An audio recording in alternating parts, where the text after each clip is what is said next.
Welcome to Clued in Mystery. I'm Sarah. And I'm Brooke, and we both love mystery. Hi, Brooke.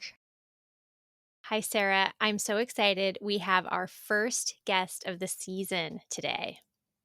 I am very excited as well, and we're going to be talking about twists with Samantha Skal. So I will briefly introduce her.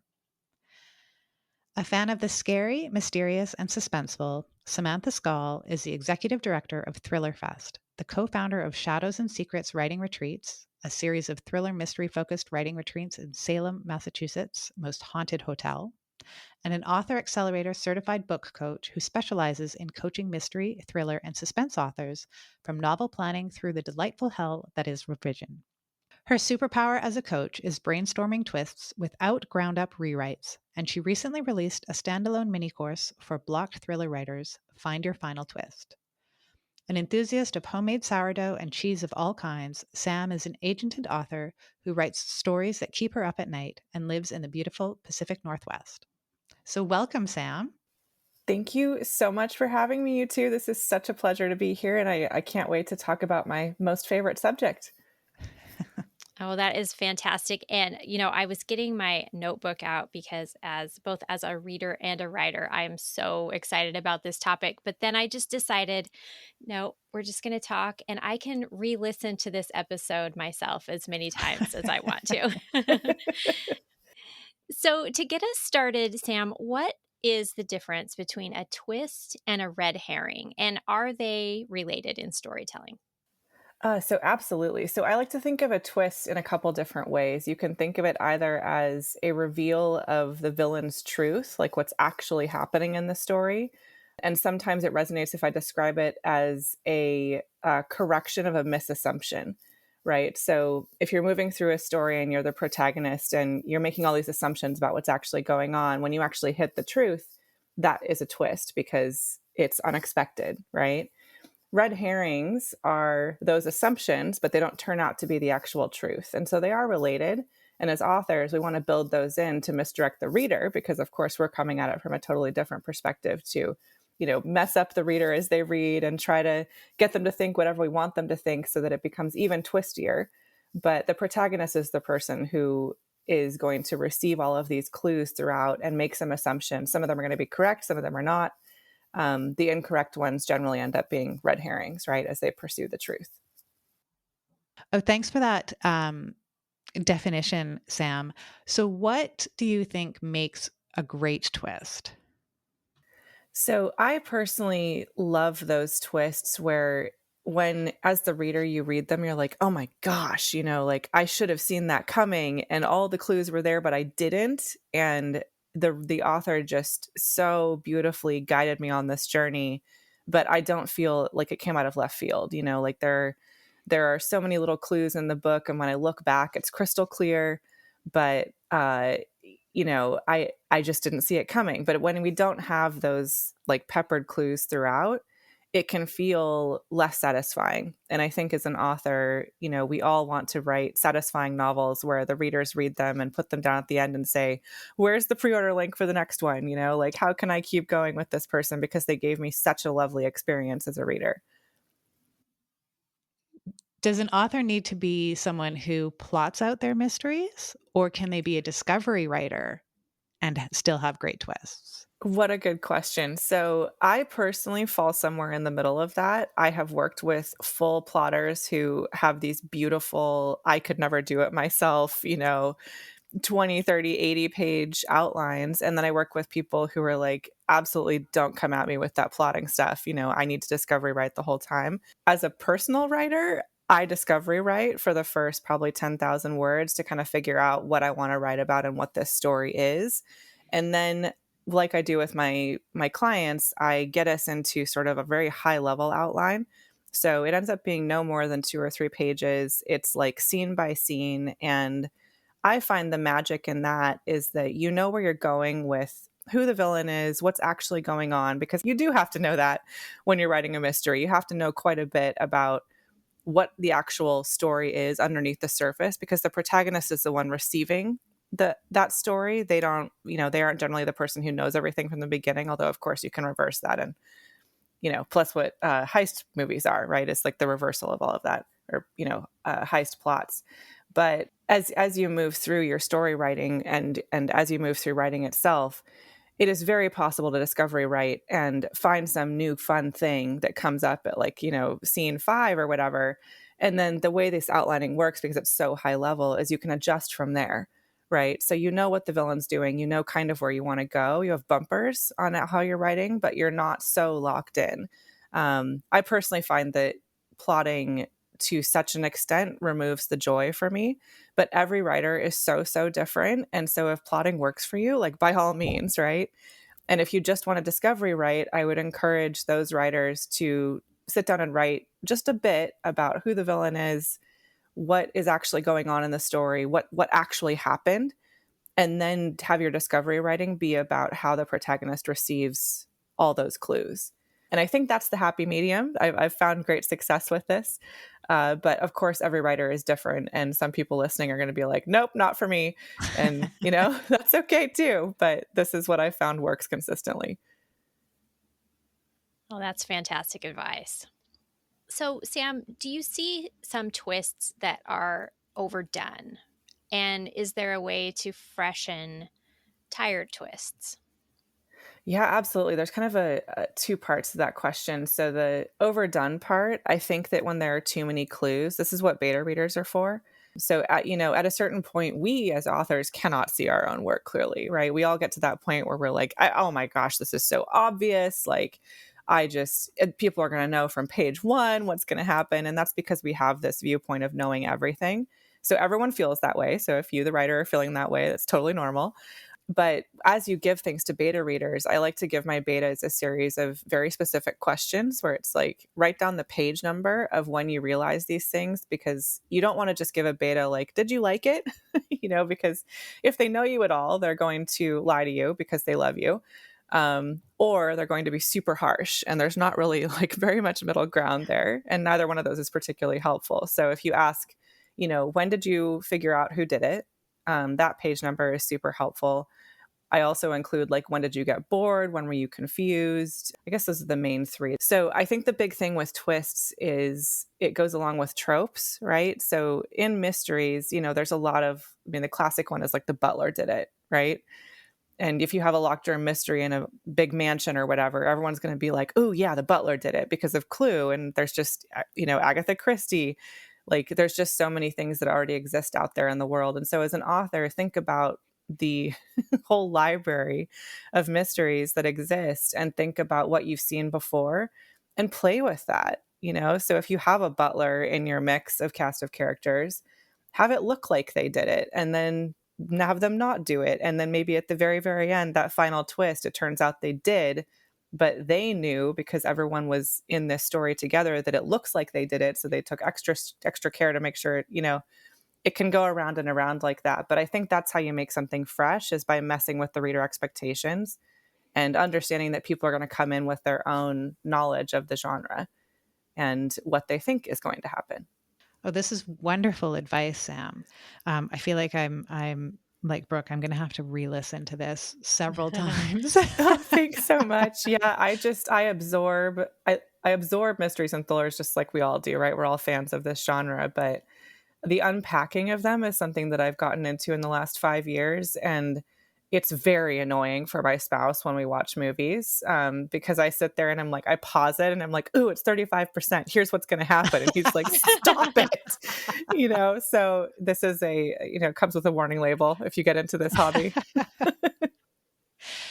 So have you in exploring this in the last couple of years, have you come across situations where there's just too many twists?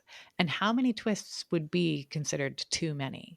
Yeah, what a good question. 3 is the standard number. I would say that's kind of the minimum for our genre, particularly in modern fiction. So there's a midpoint twist, which, every story, if you are into craft, is going to say midpoint turn, right?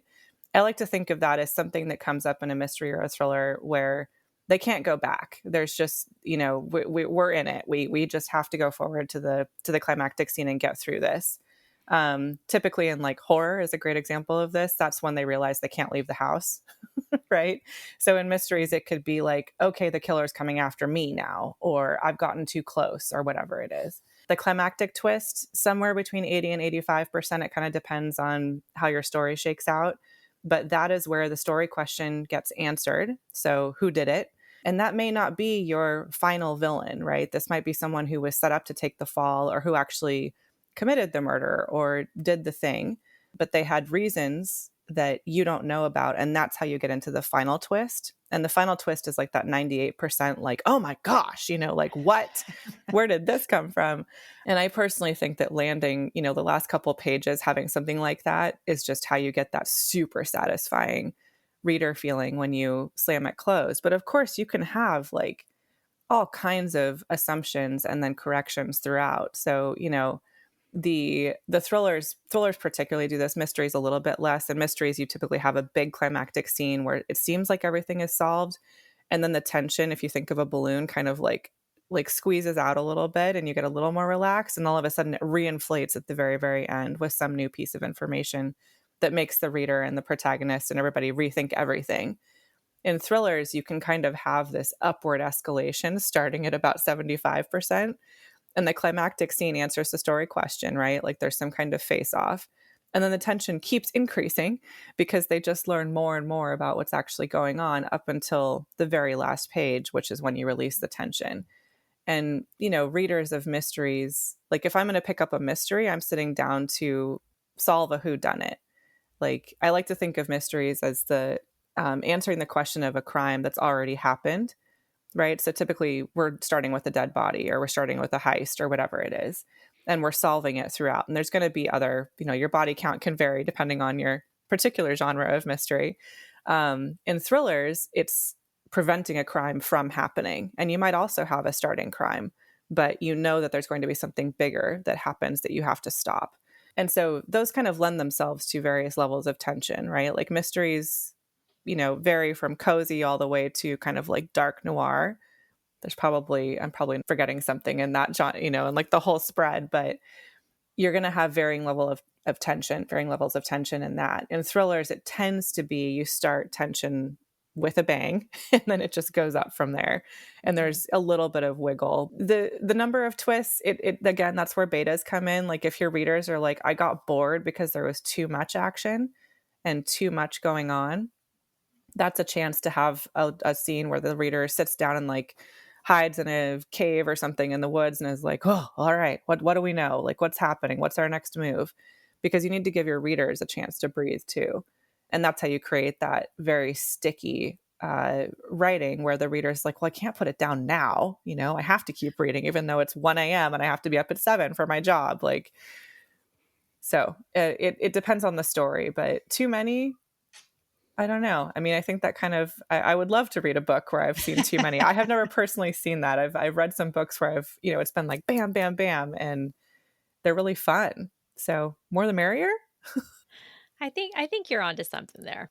This is a similar question, or related, I think. And is there such a thing as a bad twist? Like something an author shouldn't do? It's a violation, I guess, for a reader. Yeah, great question. So I think, again, kind of a two-parter there. The first one is that if it's super predictable, it's not going to be twisty. And predictability can come from, again, it's already out there in the world. Like there are some very famous twists. No one's going to get away with I See Dead People or Gone Girl again, right? Like those are known. And so if you do that, you need to play with the expectation that the reader brings in and then change it to be something else. So Ryler Sager's The House Across the Lake did this beautifully.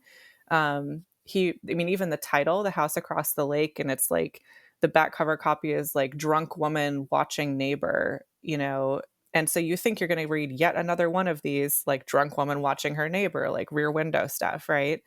And it's not, without spoiling anything.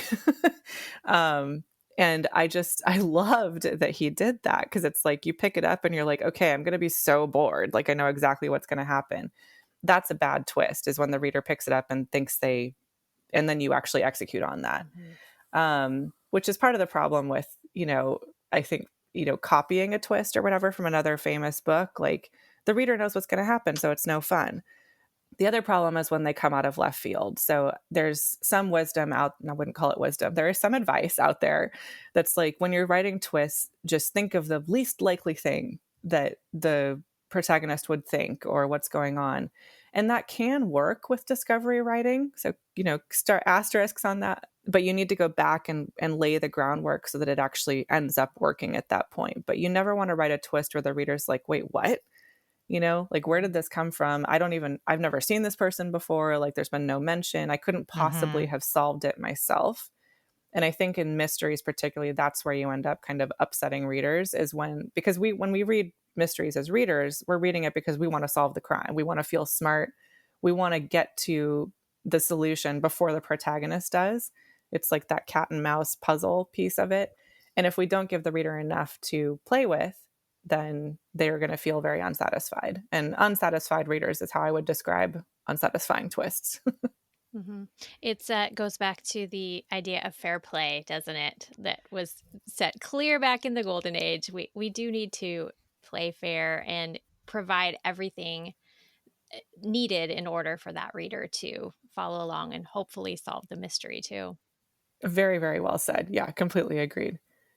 So you mentioned the house across the lake as a great example of a twist. Do you have a favorite twist from a movie or a book that you want to share?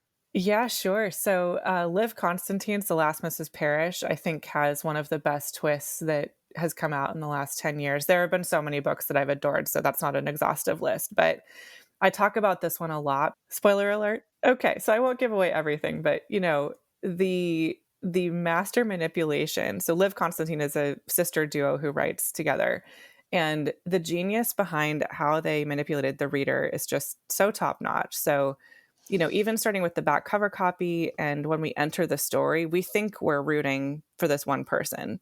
And she's not very likable. She's doing some bad stuff, but we're like, oh, she's an underdog, and like, this is absolutely, we're in it. We're really rooting for her. And then at precisely the 50% point, we learn that everything we have thought is not correct. And so the twist there is about the reader and the reader's expectations and the reader's assumptions, which, sometimes goes hand in hand with the protagonist. And in this case, the first half of the book is kind of an unreliable narrator. So we're not learning everything that she knows, and she's very carefully describing things. So it's kind of a double in that way. But then we see all the same scenes from a different perspective. And then we learn all kinds of things about what was actually going on.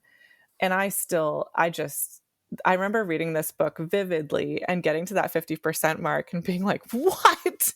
This is so cool. Like, it's just so fun as a reader to be manipulated so skillfully that way. And not have seen it coming. I wish I could go back and read this book again. And yes, I've taught this book in some classes and stuff. And not everyone likes these characters, right? Like, they're not very likable. They do bad things objectively. But that part, that's to each, their own opinion. But I just think that the craft level in this and like the execution, 10 out of 10. So if you've not read it, enjoy. I haven't, so now I'm going to have to track a copy down. Yeah, they're just so great. It's a wonderful book. same here. You mentioned that book was co-authored, and that's a topic we've talked about recently. I don't ever think that writing a good twist is easy, but do you think that there's something about working together that makes it easier because you can kind of bounce that off each other and experience what it might feel like as the reader? Absolutely. So, I think as authors, anybody who wants to write a book should, and I think that we should all explore this because this is a gift that we want to use our words to tell stories and entertain people, right? Any way you can make that happen is great. So, I write by myself. I am co-authoring a rom-com with a good book coach friend. I coach people, which is not writing with them, but I'm kind of sitting with them along the journey, which is such an honor, by the way. It's the coolest to get to be that close to somebody's story and help them bring it to life. I think that co-authoring you need to find the right person for you. It needs to be somebody that you connect with. It doesn't have to be a best friend or someone that you get along with in every other area of your life, but you need to connect on the way that you like to write story and what you're going for. And in that case, I do think that a little bit of outlining will be helpful so you don't end up writing into corners. But the way my friend and I have been playing with this rom-com is, we outlined kind of where we wanted to go and what the scenes were going to look like. And then she takes one POV and I take the other. And I think that that can work beautifully with a dual POV book because you're automatically guaranteed to have a different voice because you're two different authors. And then we swap and we edit each other's. And I think that's a pretty classic way of doing it. Like Douglas Preston, Lincoln Child are very famous co-authors. I think a lot of us adore their books. I know that one does the initial draft and one does the editing. And I don't know about their outlining, but I think co-authoring is really, really fun. Like I enjoy writing by myself. I enjoy writing with other people. It's also okay to have several different projects, obviously. So, if your brain can handle it, working on several different things at once is not necessarily a bad thing. I think that when we get stuck, it can be nice to like play with the shiny new thing over here, get stuck with that, come back to the thing that was previously dull and is now shiny again. I think it can be really healthy to just keep working on our craft because writing is a lifelong pursuit, right? I'm in no way claiming I know everything. I am a baby in terms of how long I've been doing this. And even people who have been writing for 50 years still learn something. So yeah, absolutely. This is related to one of the questions that I asked earlier around, what your favorite twists were, but do you have some authors that you think do twists really well? So, you're going to pick up their book and be surprised. yeah. So Riley Sager, fantastic. I'm just looking at my bookshelf. Ruth Ware just is nailing it right now. The last few years, especially. One Perfect Couple came out about 6 months ago, and I just read that, I don't know, last week and blown away. Alice Feeney, another one. They're both UK authors, but they do a really good job. Taylor Adams, I will buy anything that he writes. Those tend to be a bit more violent and more along the like bloody thriller side of things, but they're really fun. And that tells you what kind of books I do like. It's like the bloody gross stuff and the scary stuff. But he does a really good job. I mean, there's so many people. I'm definitely forgetting people that I should be mentioning, but those are some of my go-tos that I can see on my bookshelf right now that I've really enjoyed. I think that's exciting to know that, because we asked that earlier, like, can it be overdone? That there's always, I think, a fresh way to keep tricking readers, right? Or to keep surprising readers. And that's good news.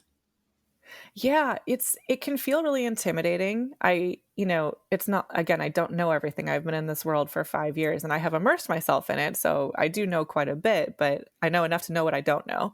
And I'm not somebody who has 25 New York Times bestselling books out, right? So, but I do unpack for a living mystery, thriller, and suspense. And I love finding out how they work. And I think that what I have learned is that this is intimidating, but it's also really, really fun. And the kind of writers who love mystery, thriller, and suspense, particularly mystery, because those are just the most puzzle-like of those three subgenres, it's a lot, right? They're a little harder to write, I think, than, I don't know, I'm not even going to try to name any of their genre, but I just think that the puzzle nature of them can be, it's one level above, right? Because we have to think about what the villain's doing underneath the surface of the story. We have to think about how the protagonist experiences all these clues and puts them together without making it boring, right? You have to make a whole book out of this. And so then you have subplots, and then you have, maybe some other POVs and maybe a best friend, and building in those red herrings to kind of get those twists and turns in there so that the reader remains engaged. And then you've got the actual craft of it, like what's the voice and all of that. And I don't know, I'm just constantly amazed by what comes out that is so fresh that I enjoy. Like, I know I'm a little late to this party, but like Richard Osman, the Thursday Murder Club. I'm listening to that on audiobook right now, and I could not be happier. So good. It's so good. I mean, the audiobook, like, my goodness, it's just the best, right? The British accent. But that's a completely fresh take. And I would say 5-10 years ago, if someone had pitched a, 8 POV mystery, it wouldn't have worked, right? But this works. And so that's kind of my point, is my roundabout way of saying that if it works, right? There are some guidelines and there's some rules. And I would say that the twist thing definitely needs to be there. But other than that, you know, make it satisfying for your reader, make it fun, have fun with it, play with the expectations across the board, reader expectations, genre expectations. But the ultimate thing is to give readers what they want in the genre, which is going to be a puzzle that they can solve fairly with 3 twists, because we want to keep them, on their toes and entertained more than anything, right? That's why we do this, is to entertain. Yeah, that was a great summary. Do you think, Sam, like you've mentioned different subgenres in kind of the mystery space, are twists limited to thrillers? No, absolutely not. I think you can have a twist in any genre across the board, but it becomes less about the villain and more about the assumptions, right? So the genre formerly known as women's fiction, we don't have a new name for it yet.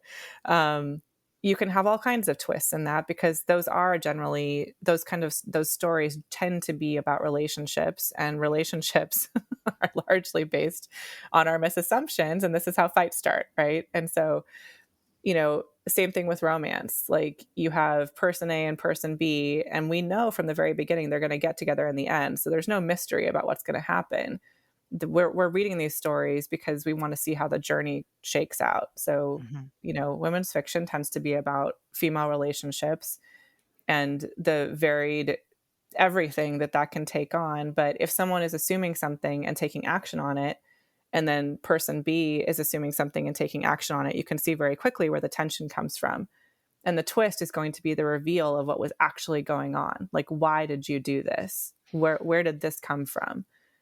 So, I mean, if you want to get dark on it for a second, like, a lot of the emotional arcs are also based on assumptions, right? So it'd be like, my mother left me because she hated me, or whatever would be the misassumption.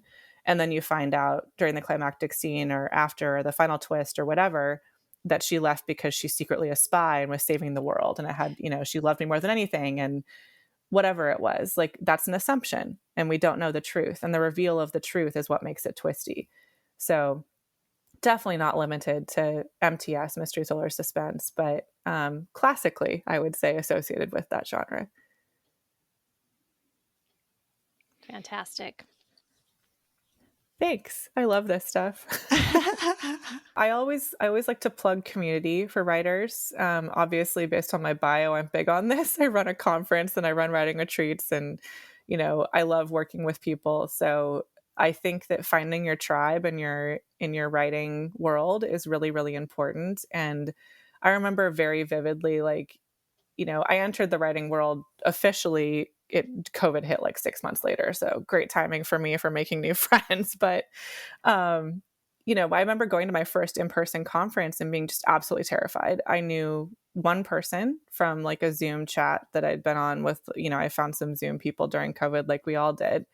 But just, I'm an extrovert. I'd kind of swing extrovert to ambivert to full introvert, depending on the day. So probably ambivert is the most easy way of saying it, but still scary to go to a conference where you don't know anybody, right? And it just, walking in that room, I remember there was this cocktail party, and I was like standing there with my like white wine or whatever, and just looking around and being like, my God, I feel like I'm in middle school. Like, I'm, like, who do I go talk to? Because like everyone seemed to know each other. I walked no more than 2 feet, and 3 different groups were like, oh my gosh, hi, like, who are you? Like, welcome, like, come and hang out with us. Tell us what you're writing. Like, is this your first Solar Fest? It was Solar Fest. Just the most friendly. And I very quickly learned that there's this consensus among the crime writing community, so mystery, thriller, suspense, that we are the friendliest because we work our stuff out on the page. And so if you come to a crime writing conference or anything in this space, people are incredibly open and friendly and not cliquey, not,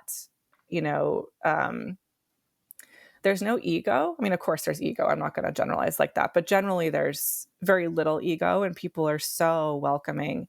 And even as I've gotten more, deeper into these communities and know more people, it's still the same.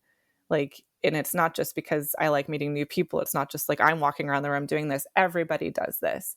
And so just don't be scared, and also know that it's okay to be scared, and you will make friends if you go to a conference like this. I can't speak for other genres. So this is only, like BoucherCon and Left Coast Crime and Thullerfest and, all of that. But writing retreats can be a good way to go and have a smaller group if meeting 1,000 people at once freaks you out. And I love them, obviously, but I'd never gone to one before I hosted one, and now I'm like looking around to see which ones I can go to, because I think those experiences can be just really transformative for your writing life. Like taking the time to go and take a weekend off to write. Are you kidding? It's a dream. So yeah, plug for community. It really matters. And having people who get what you're going through. Like, I'm lucky to have a wonderful, beautiful group of friends and, my spouse and my family, and, they're all just wonderful people. And they all think I'm a little crazy for wanting to write about murder all the time. So it's good to find your people that also get why you want to write about this stuff. And then it's like this different friend connection that, it's soul fulfilling. It's really great. Oh, that's wonderful. And we really appreciate you joining us to share all of your knowledge and your insight and enthusiasm. Oh, thanks so much. It's such a pleasure. Thank you so much for having me. Yes, thank you, Sam. This has been so great. And remind everyone where they can find you online. Oh, thanks. Thanks again for having me.